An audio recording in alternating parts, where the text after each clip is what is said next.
Hello students. आज के इस वीडियो में है क्लास 10 का चैप्टर नंबर 12, जिसके टॉपिक का नाम है सरफेस एरियाज एंड वॉल्यूम्स। तो आज हम डिस्कस करेंगे इंट्रोडक्शन पार्ट, जिसमें हम स्टडी करने की कोशिश करेंगे डिफरेंट 3D शेप्स एंड उसके एरियाज, वॉल्यूम्स कैसे निकालते हैं और उसका क्या फार्मूला होता है। चलिए शुरू करते हैं, एक एक करके हम सारे शेप्स को देखेंगे। तो हमारा पहला शेप है क्यूब। क्यूब होता क्या है? A cube is the 3 dimensional shape which has 6 square faces of equal size, with each face meeting at a right angle। ठीक है, और कर सकते हैं 90 degree angles. Opposite edge are equal and parallels. अब यहाँ पर हम देखना चाहेंगे कि आखिरकार इसमें कितने फेसेस होते हैं, कितने एज होते हैं और कितने वर्टिसेस होते हैं। तो यहाँ पर हम देख रहे हैं कि हमारे सामने एक क्यूब है। अब देखिए कि क्यूब का एक साइड जो हम एज्यूम कर रहे हैं वो ए एज्यूम कर रहे हैं। क्लियर? अब जो है पहले हम देखते हैं कि नंबर ऑफ फेसेस कितने होते हैं। Number of faces are 6। कैसे? तो 4 जो है आप वॉल की तरह ट्रीट कर सकते हैं। जैसे फर्स्ट वॉल, सेकेंड, इसके अपोजिट और इसके अपोजिट 4 हो गए, एक नीचे और एक ऊपर। Total number of faces are 6। अब आ जाइए नंबर ऑफ एजेज। ये कितने होते हैं? 12 एज होते हैं। क्लियर? 12 एज। ये देखिए यहाँ पर 1 2 3 4। जब ऐसे आप काउंट करेंगे तो ये 12 दिखेंगे आपको, और वर्टिसेस 8 होते हैं। अब देख लो ऊपर में 4, 1 2 3 4, एंड सिमिलरली नीचे में 4 होंगे। तो इस ढंग से हमने देखा कि एक क्यूब में क्या क्या कितने फेसेस, एजेस एंड वर्टिसेस होते हैं। अब जो है हम एक एक करके इसके फार्मूला को समझते हैं। पहला है total surface area of cube. इसका फार्मूला होता है 6a²। क्लियर? अब जो है इसके वॉल्यूम को देखते हैं। वॉल्यूम क्या होता है? वॉल्यूम का फार्मूला होता है a⁻³ अब जो है lateral surface area of cube, और कभी कभी बोलता है कि एरिया ऑफ 4 वॉल्स। ठीक है, आप यहाँ पर लिख सकते हो एरिया ऑफ 4 वॉल्स। ये क्या है? ये चारों तरफ से जो चारों वॉल्स हैं, यानी ऊपर और नीचे का पार्ट अगर हम छोड़ देते हैं तो लेटरल सरफेस एरिया बनता है। तो इसका जो हमारा फार्मूला होता है 4a²। क्लियर? तो ये था हमारा क्यूब, जिसमें हमें total surface area, volume and lateral surface area और एरिया ऑफ 4 वॉल्स के बारे में क्लियर कट आइडिया होना चाहिए।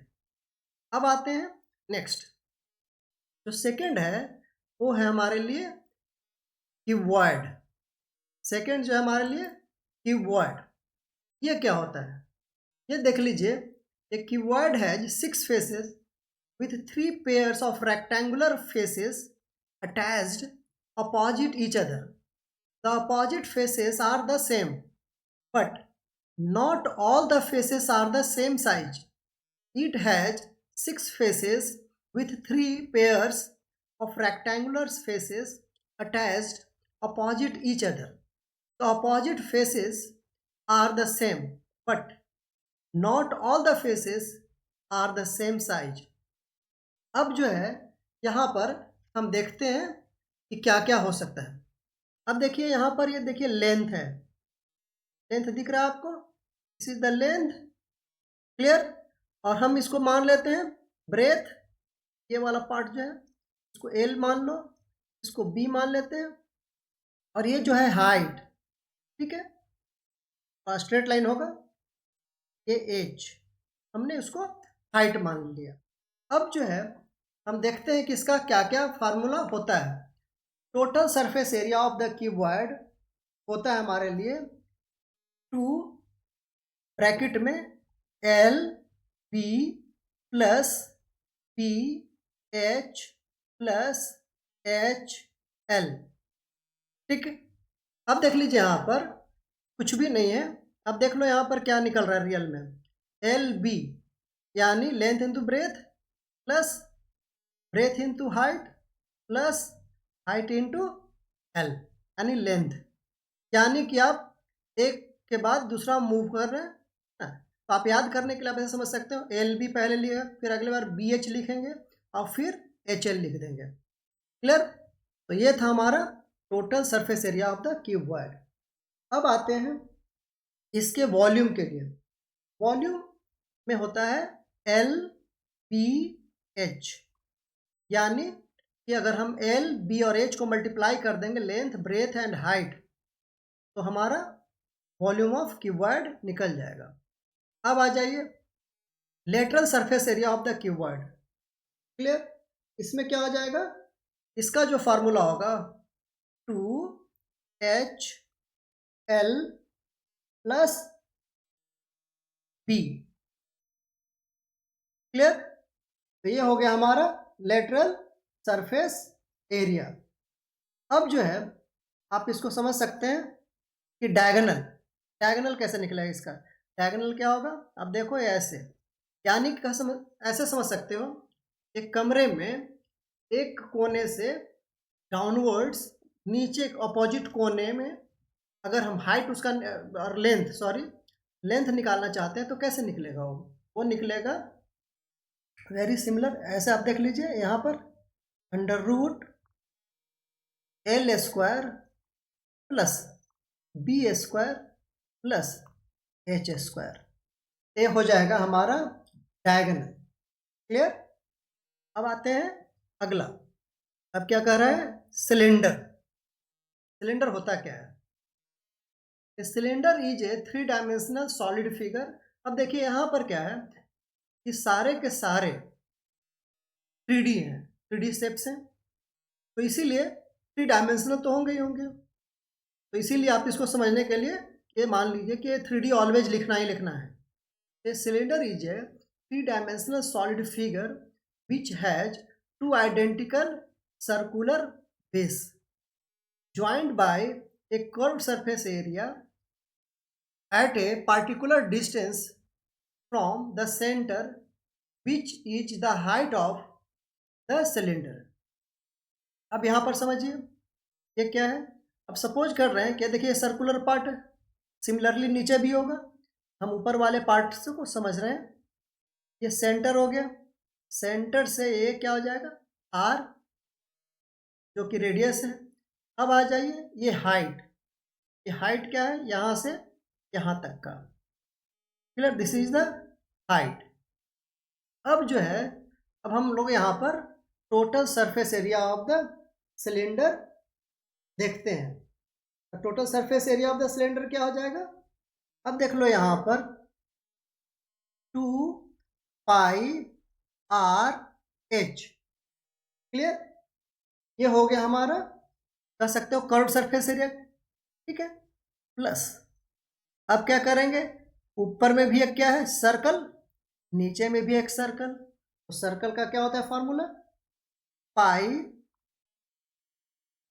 आर स्क्वायर, उसमें 2 लगा दिया हमने क्योंकि ऊपर और नीचे है, तो हमारे पास सर्कल है 2 पाई आर स्क्वायर।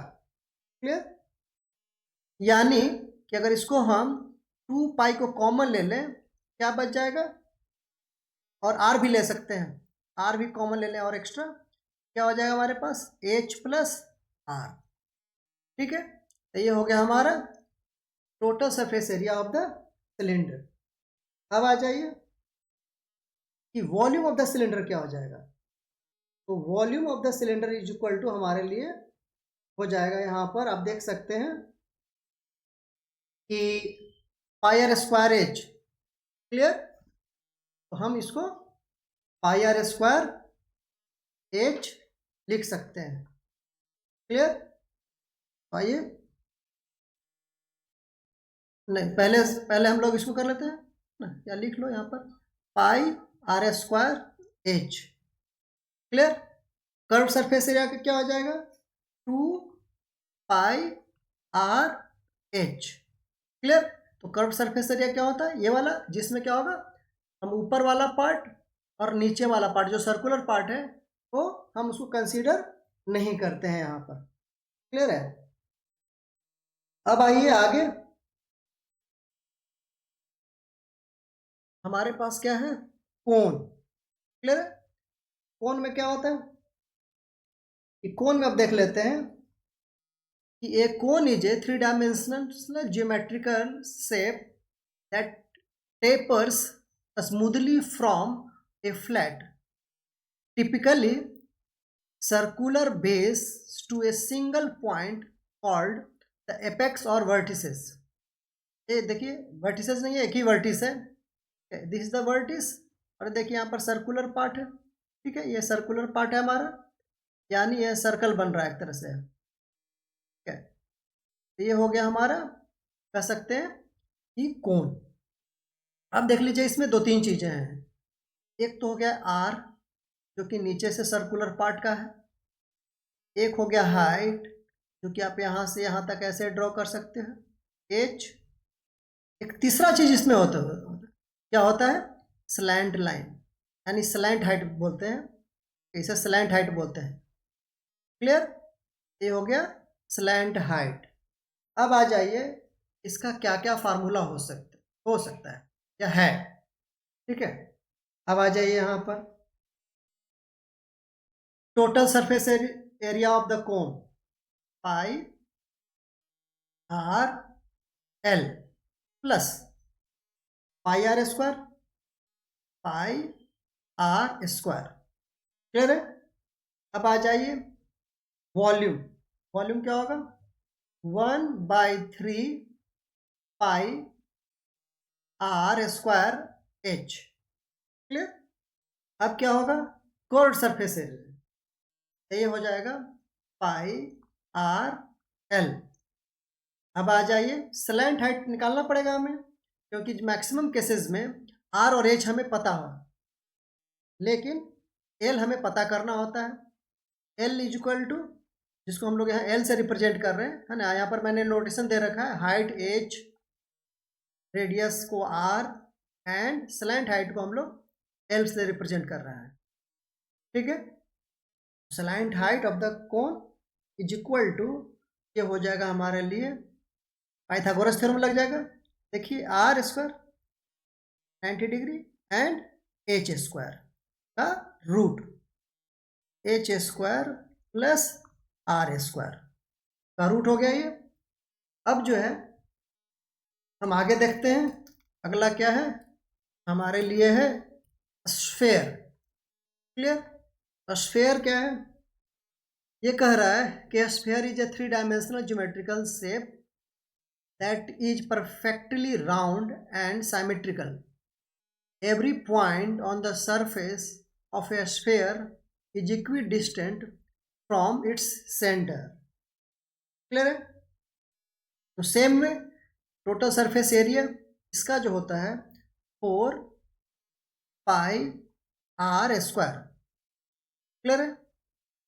और वॉल्यूम होता है इसका 4/3 पाई आर क्यूब।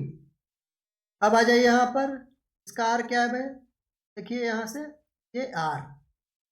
क्लियर है? ऑलरेडी हमने ऊपर में भी लिख रखा है, ये रेडियस को हम आर एज्यूम कर रहे हैं। क्लियर? अब आ जाइए अगला, हेमिस्फेयर। ये हेमिस्फेयर क्या होता है भाई? यानी कि कह सकते हैं कि स्फेयर का हाफ। देखिए डेफिनेशन में लिखा हुआ है, hemisphere is the half of a sphere. It is formed when a sphere is divided into two equal parts by a plane passing through its center. Each part is called hemisphere. Clear? यानी कि sphere को cut कर दिया, लेकिन बीचों बीच कटना चाहिए। अब आ जाइए, इसका क्या है भाई, total surface area of the hemisphere ये क्या होगा। देखिए पहला, हेमिस्फीयर का आधा स्फीयर क्या हो जाएगा, 2 पाई r² प्लस, अब देखो यहाँ पर इस पर एक सर्कल भी है, उसका भी तो एरिया होगा, वो क्या होगा, πr², यानी कि टोटल कितना हो गया इसका, 3 πr²। क्लियर है। अब कर्व सरफेस एरिया का कितना होगा, कर्व सरफेस एरिया मतलब ऊपर वाले पार्ट को छोड़ देना है, तो नेचुरली यहाँ से ऊपर से ही निकल जाएगा 2 πr²। क्लियर है। अब जो है यहाँ पर हम वॉल्यूम को देखते हैं, वॉल्यूम स्फीयर का आधा 2/3 πr³। क्लियर। ये सारे जो हैं हमारे स्फीयर्स के पार्ट थे। अब जो है इसमें एक नया चीज हम देखने वाले हैं, that is the combination of shapes. Combination of shape जो कि हमारे इस चैप्टर में बहुत ज़्यादा मिलेंगे और उसी को हम लोग डिस्कस करेंगे। कॉम्बिनेशन ऑफ शेप में क्या क्या फॉर्मेट हो सकता है और कैसे हम उसको कैलकुलेट करेंगे या क्या क्या उसमें हम समझेंगे। तो आइए, सबसे पहला हम देख रहे हैं कि जैसे सपोज करते हैं कोई ऐसा हमारे पास ये शेप को हम समझ रहे हैं, ठीक है, एक तरह से कह सकते हैं हट टाइप का शेप है या कैनोपी है। इसमें क्या क्या है, पहला है कोन, पहला क्या है, cone, this is the cone, plus इसमें क्या लग जाएगा, देखिए कि नीचे का भी बेस होगा ऐसे, ये हो जाएगा एक सिलेंडर। क्लियर, कोन और एक सिलेंडर हो गया, यानी कि इसको सॉल्व करने में हमें क्या क्या चाहिए, एक कोन का फॉर्मूला लगेगा, सिलेंडर का लगेगा, एक सिलेंडर का भी फॉर्मूला लगेगा। क्लियर है, एच हो गया इसका, ये आर हो गया। क्लियर, इसमें भी ये आर है। तो इस ढंग से आप कैसे कैलकुलेट करेंगे। दूसरा केस क्या हो सकता है, कैप्सूल टाइप, कैप्सूल टाइप का शेप है, इसमें क्या होगा, अब देख लो, इसको हम अगर ऐसे अलग कर लें, इसमें दो चीज़ें हैं, पहला एक यहाँ से हेमिस्फीयर है प्लस एक सिलेंडर है, एक सिलेंडर हो गया यहाँ पर, प्लस अगेन एक हेमिस्फीयर। क्लियर, तो अब आ जाइए, इसमें क्या क्या लग जाएगा, एक हेमिस्फीयर प्लस ये सिलेंडर हो गया प्लस हेमिस्फीयर, हेमिस्फीयर। क्लियर है, तो ये दो ढंग के हमारे पास शेप आ गए। तीसरा भी शेप हो सकता है। क्लियर, तीसरा शेप ऐसा होता है,